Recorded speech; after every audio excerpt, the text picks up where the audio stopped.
Okay guys, so for our fourth problem, so this is under the category of thermal strain.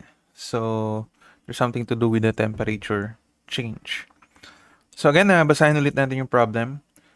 The rigid horizontal bar ABC of negligible mass is connected to two rods as shown in the figure. So meron ka ditong brass rod with the following material properties. Ayan. And we also have at point B a copper rod with the following material properties. So if the system is initially stress-free, calculate the temperature change that will cause a tensile stress of 90 megapascal in the brass rod. Okay? So ang pinapahanap dito is again, ano daw yung magiging temperature change or yung delta T if yung madidevelop na tensile stress kay brass is equivalent to 90 megapascal. Okay? So this is for the brass. So sabi dito, assume that both rods are subjected to the same change in temperature.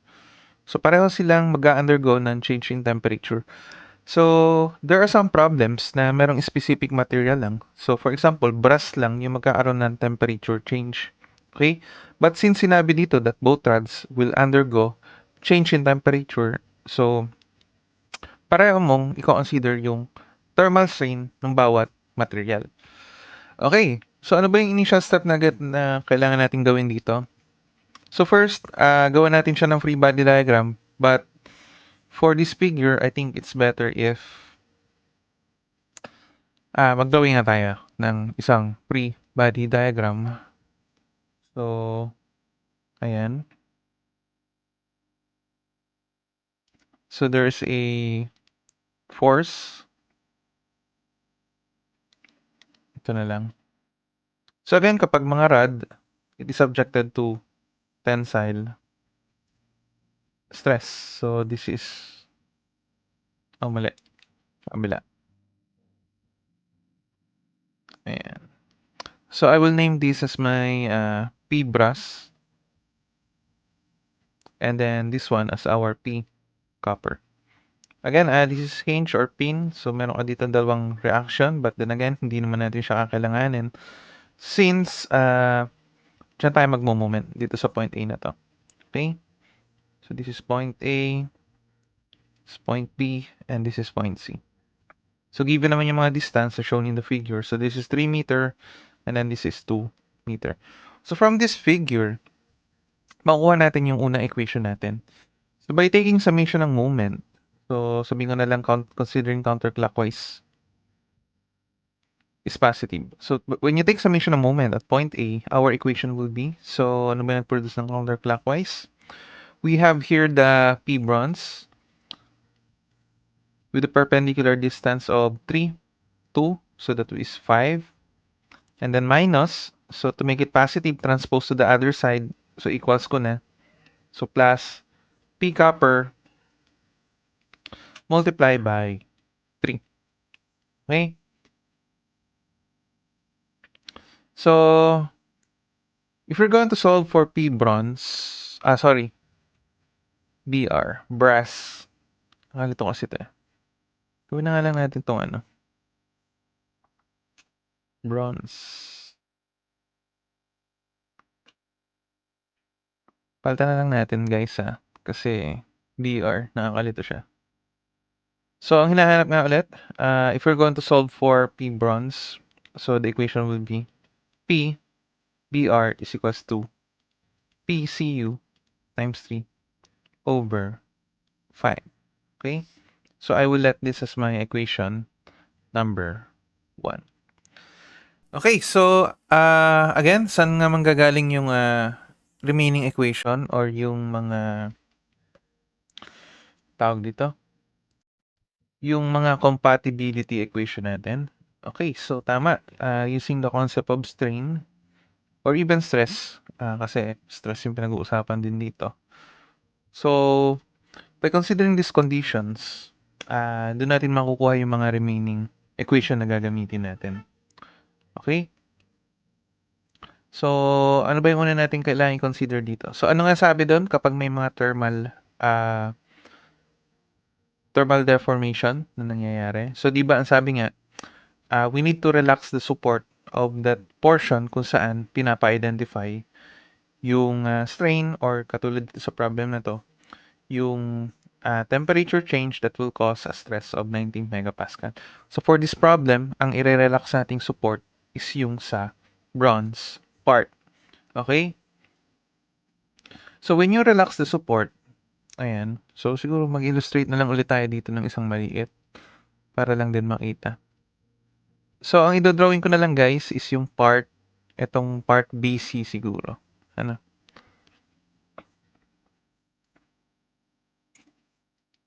So if this is your support, ayan. Initially, ito nga siya. So, ang sabi nga, ayan, connected siya dito.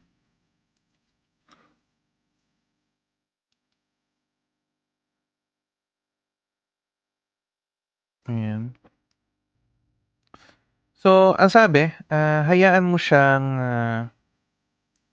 ma-relax or alsin mo yung support na nangyayari sa kanya para makagalaw freely yung iyong bronze material. Okay?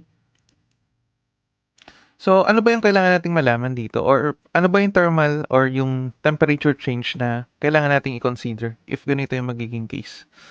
Okay. So in order, kasi nga, we all know na ito nga, ano nga yung mga forces natin dito, di ba? All in tension yan. So, ang tendency ng tension, ano ba siya? Di ba to elongate yung iyong bronze rod? So, kung may idea ka na na ma-elongate siya, magkaaroon ka ng idea that yung bronze should have a temperature change of decrease in temperature.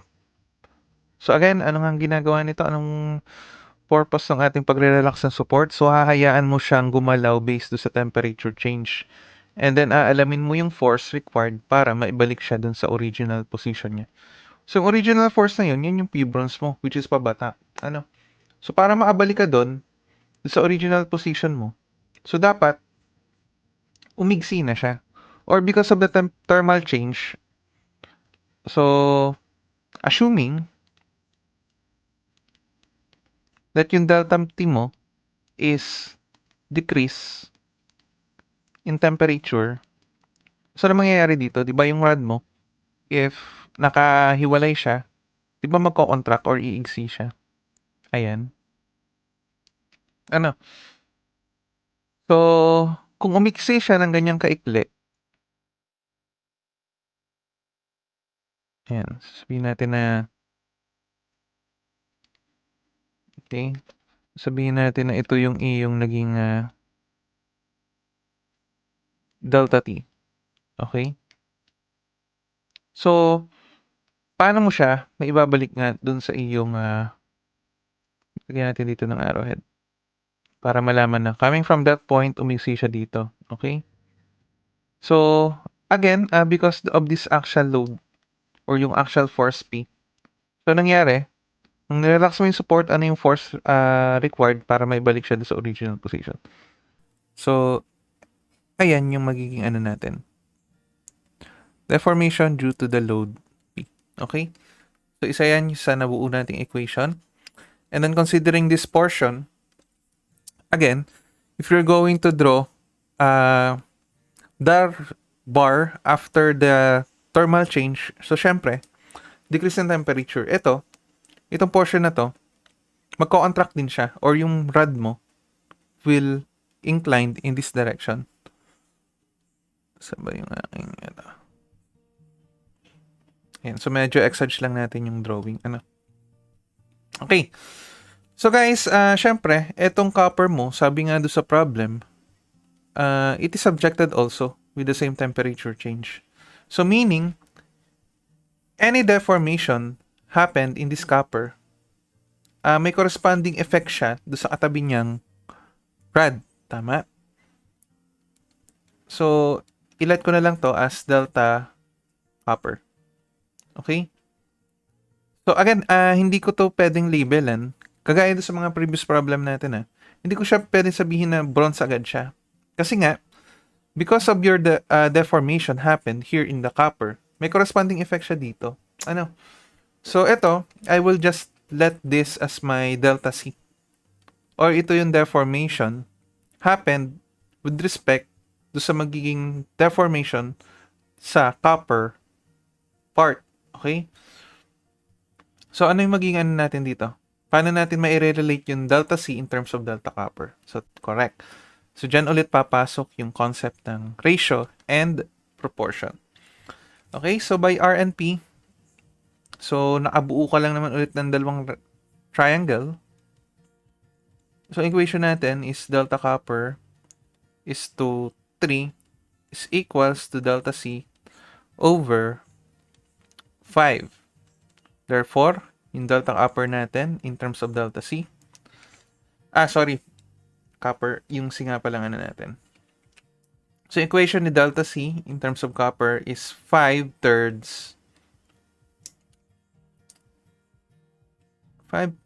of delta copper. Okay? So, yung delta copper, it's either ano yan ha?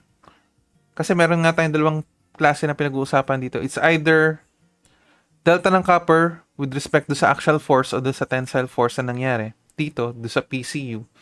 Or, pwede rin siya na delta in terms of change in temperature. Okay? So, itong delta copper, again, ulitin ko, pwede siya na delta in terms of the axial force or siya rin yung delta in terms of the change in temperature. Okay? So, next, since nauuna na tayo ng mga relationship na ganyan, so balik tayo dito. So, ano yung mabubuo nating equation dito? Sa deformation na nangyari dyan. Okay? Therefore, we could assume that because of this figure, we could say that yung delta T mo is just equals sa delta P or the delta caused by the axial forces. Okay, so coming back from this equation, again, yung delta T mo is equals sa delta P here at our point C. Okay? So, kaya kumuha tayo ng relationship nung magiging effect ng delta copper with respect sa point C. Kasi ito yung i-consider natin eh. Okay? So, again, coming from this figure, we could say that equal sila. Yung delta T is equals to delta P. So, therefore, ito, yung delta... Ba't pula to? Palitan ko lang ng kulay. So, yung delta C mo, ito, with respect sa temperature, plus, ano ba material nito? Yung bronze. So, yung delta of the temperature with respect sa bronze. Okay? Is equals sa delta P o yung axial force of this point C. So, tama lang natin yung order. Yung delta C with respect sa axial force P. Okay? Ito yung gagamitin natin. And then, plus, yung delta P of the bronze material. Okay? So, again yung point C kasi yung pinag-uusapan natin. Yan. So, ano daw yung temperature change that will cause 90 megapascal in the bronze rod? So, again, siguro nakakalito naman talaga to sa una.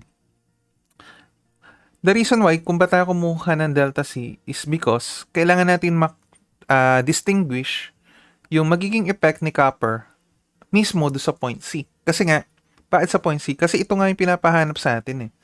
Ano yung change in temperature para magkaroon ka ng tensile force kay bronze rod. Okay? So, 90 megapascal dapat yung stress doon. Kaya, ayan nga, based on the figure, so, nung nirelax natin yung support at hinayaan natin na yung temperature niya is decrease, so nag-contract siya. Or coming from this initial position, umiksi siya ng ganito kahaba. Ayan, pinaita pa natin yung displacement niya. So, delta T, bumaba daw. Ngayon, ano nga sabi doon sa step-by-step procedure? Aalamin mo yung force required para maibalik siya dun sa original position niya. And since we all know that rod will carry a tensile force, so ito siya. Coming in from this position, bumalik ulit siya. And then as you can see in the figure, equal silang dalawa. Ano? And then latag lang ulit natin dyan kasi nga, dito sa point C, dalawa yung naka-contribute dyan. Yung delta mismo ng bronze material with respect do sa temperature and do sa actual force. And at the same time, yung magiging effect ni copper, which is yung equivalent niya is yung delta C do sa point na yun. Alright? So, knowing that, so ito, ibig sabihin, imumultiply ko pa to ng 5/3. Itong delta C with respect to sa temperature. 5/3 of delta ni copper with respect to sa temperature. Okay? Delta of copper with respect to temperature. Kaya, tapos may 5/3. So, plus, eto, bronze, wala naman kasi directly, ayun siya. So, copy mo lang yan. And then ito, multiply mo lang din ng 5/3 delta due to the load P of the copper material. And then plus, ito, copy mo lang ulit. Ayan. So, 5/3, and then, ano nga yung equation natin? Di ba, alpalat? So, yung alpalat mo, kung maaalala nyo, saan nyo rin ba siya nakita? So, kung nakarating na kayo sa fundamentals of surveying, yan yung mga correction due to the pool. Okay? Sorry, alpalat nga pala. The correction due to the temperature. So, ganun lang din. Same concept siya. And then, yung PLAE, so siguro nakita nyo rin siya sa fundamentals of surveying, yung horizontal measurement. So, yun naman yung correction due to the pool, diba? Yung PLAE. Ayan. So, nagkaaroon ng mga relevance, no? Yung mga subjects natin. So, makikita rin pala to sa surveying. Okay, so nasa na nga ako? Alpalat. So, ito nga. Yung alpalat delta T of the copper. Sulat po natin. And then plus yung PLAE of the bronze is equals do sa 5/3. Sorry. Temperature to eh. So guys, ito pala. I'm sorry. Ito is alpalat lang din. Considering yung sa bronze. But since, again, same temperature change sila ng copper and bronze. So, pwede nating gawin na lang to na delta T. Okay? Pareho lang kasi sila ng temperature na experience. And then this one, so copper, so this will be PLAE of the copper material. And then plus PLAE of the bronze material. Alright. Kaso nga lang, ano pa bang kulang natin dito? Parang hindi natin nagamit yung equation 1. So, given kasi yung stress ni bronze rod, kaso wala tayong stress develop doon sa copper rod. But, from this equation number 1, so ano muna natin to? Ilat muna natin as our equation number 2. So, since 1 and knowing that yung equation natin for sigma or yung stress, di ba, equals siya sa P over A. Okay? Or, yung force P mo, so that is equals lang sa stress multiplied by the area. Ayan. So, coming back from equation number 1, so substitute lang natin. So, di ba ito?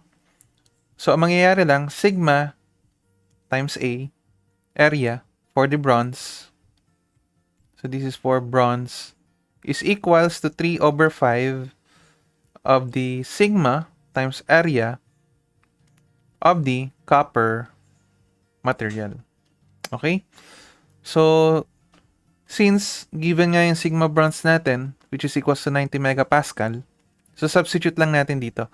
And then, mahahanap na natin yung corresponding value nung stress in the copper. Okay?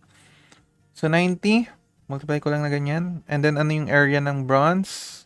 So, that is 1,200. Is equals to 3 over 5 of sigma copper. So, ito nga yung hinahanap natin. Kasi kakailanganin natin siya dito sa equation number 2. And then, multiply by the area of the copper rod, which is equals to 1,500. Guys, iniba ko lang tong ano ha. Ito kasi talaga, brass, yung material properties niya. For brass is 100 gigapascal and yung alpha is 18.7. Nalilito lang kasi ako sa ginawa kong ano. Kasi yung BR, di ba? Alam naman natin na bronze yan.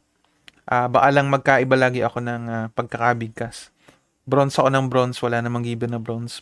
Brass pala yan. Okay? So, from this, ano yung magiging value po ng ating copper? Stress in copper. So, pindutin lang po natin sa ALQ.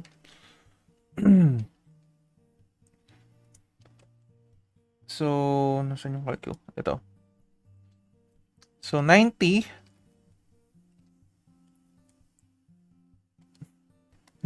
times 1,200 and then times 5 divided by 3 and then divided by 1,500.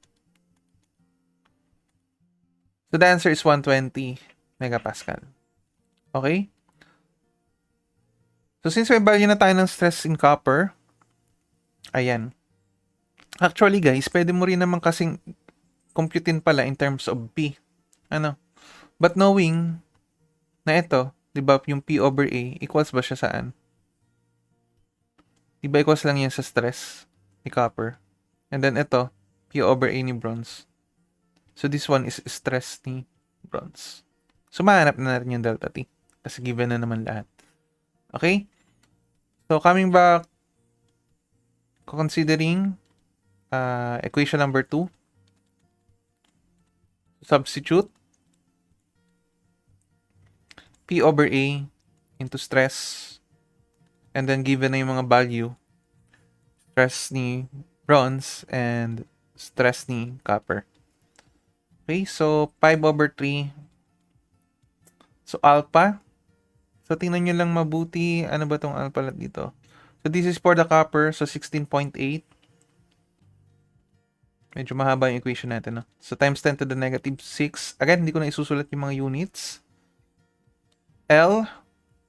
So, dapat naka-mm tayo. So, that will be 3,000. Or 3 times 1,000. And then, yung delta T nga. Ito yung unknown.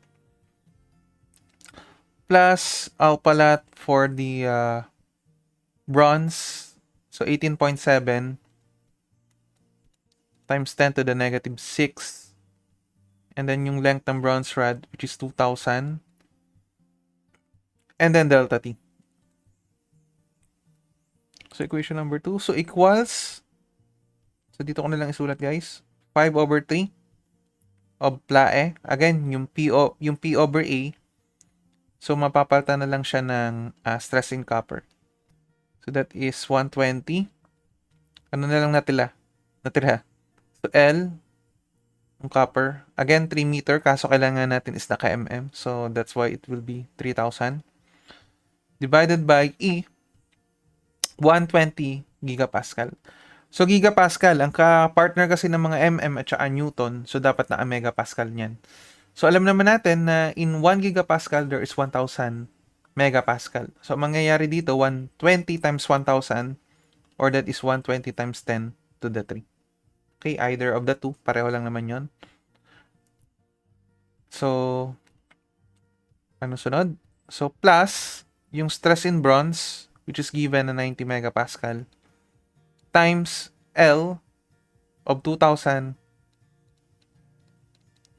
over E na 100 gigapascal. So, pakita natin na pareho lang dapat yan. 100 times 10 to the 3 or 100 times 1,000. Same lang ito yung dalawa, ha? Pareho lang yan. Okay, so, ayan. Mahahanap na natin yung delta T. So, pindutin lang natin. Shift solve na lang.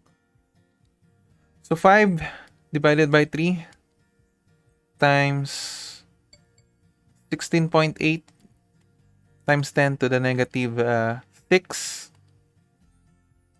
So, times 3,000. And then, alpha x. Let ko na lang x si delta T. So, plus 18.7.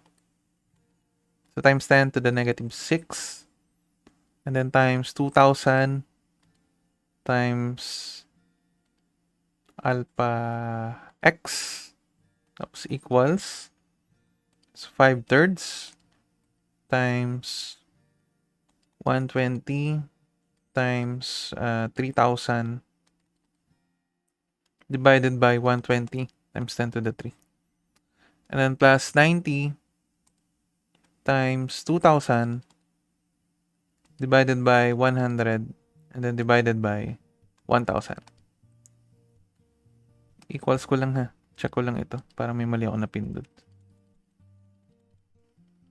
5/3. 16 times.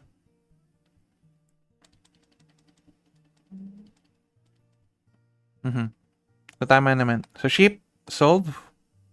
Kaya natin ng positive value, siguro 50. Ayan. So, positive 56, ibig sabihin, tama yung assume natin na decrease in temperature yung nakuhang sagot. So, 56.0132 degrees Celsius. So, check ko lang. Ayan, 56 degrees sakto sa book. Pero I think mas tama naman yung ating kasi 4 decimal places. Alright. So again guys, I'll give you 3 minutes to copy the solution. So you may start copying. 302.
Okay guys, so let's proceed with the next problem.